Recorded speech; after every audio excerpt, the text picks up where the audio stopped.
The first exercise is wrist flexion, and for that we're going to need a dumbbell and a seat. So placing the arm on the leg, palm face up, grip the dumbbell hard. This is 2.5 kilos, you may need less, you may need more. See how you get on. Squeezing that dumbbell hard and resisting gravity, we're going to be working those wrist flexors which insert into the medial epicondyle, which is the painful point for golfer's elbow. We're holding that there for 10 seconds, and if we don't get any pain, let's go for another 10 seconds. We're going to do that 3 times in total. When we can do that, then we're moving on to full range of motion. So full range of motion, arm in exactly the same position, allow the weight down, resisting gravity, squeezing the dumbbell hard. We're then going to bring the dumbbell up and have a feel of those wrist flexors as well. Just make sure that you're working those as you go.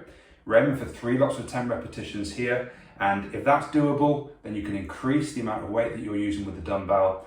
How many progressions do we have? Well, until the pain's gone. We need to build strength into the tendon at the medial epicondyle from the wrist flexors, and the pain will be gone once those adaptations have taken place.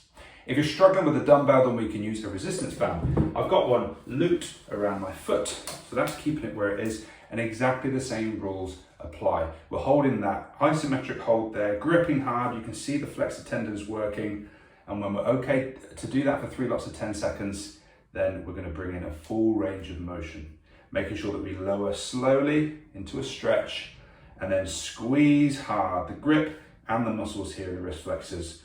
Try both and use what works best for you. If you need to increase resistance here, you can use a stronger band. The second exercise that we absolutely must be doing in order to treat golfer's elbow is wrist supination and pronation. And for this, I'm going to use a headless broomstick. You can use many household objects for this. Brooms, mops, golf clubs actually work really well because they get heavier as the clubs go up. Let's use a broomstick for this though. Start light. We're going to go with the arm in a fixed position. That's important because we only want the movement to come from the wrist and not the elbow. So it's lower down, gripping the broomstick hard. That's important. Pronation should be fine. As we move into supination, here is where we might start to feel a bit of pain into the medial epicondyle. If you do get that pain, let's say it's there, great. Next repetition, we're going to come back and we're not going to go any further and stop just short of that position. We should feel no pain. Let's use that range of motion for 3 lots of 10 repetitions. That's fine. The next day we come back and the measure of progression is going to be that range of motion. So let's try and push a bit further into the range and then repeat again for 3 lots of 10 repetitions. Let's continue to push that range of motion on further and further day by day until eventually we can get to a full range of motion supination. When we can do that, we make sure we can do 3 lots of 10 repetitions, of course, and we can progress from there by increasing the weight of the thing that you're holding. You can do that by using golf clubs. You can find creative ways to do it. Ultimately, it's not overly important to get massively strong in this position. It's the grip and the control that you need combined with the other exercises to finally defeat golfer's elbow. The third and final exercise to truly defeat golfer's elbow is finger flexion. So something that's often missed in rehab plans. You've got your wrist flexion, you've got your supination and pronation, but often missed is finger flexion. A lot of the muscles that flex the fingers come down into the same compartment that the wrist flexors also occupy, and they can affect golfer's elbow. And this might be the piece that you're missing when it comes to your rehab.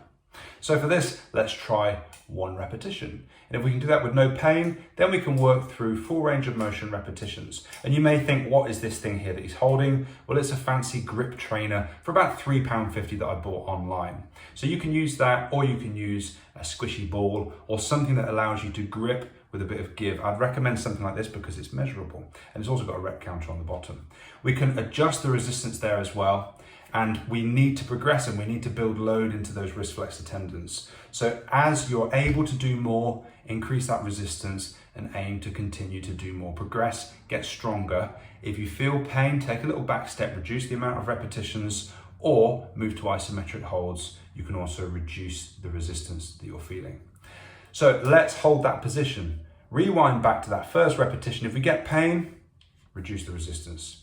Go again, no pain, great. Let's hold that for 10 seconds. 10 seconds goes by, no pain, take a break.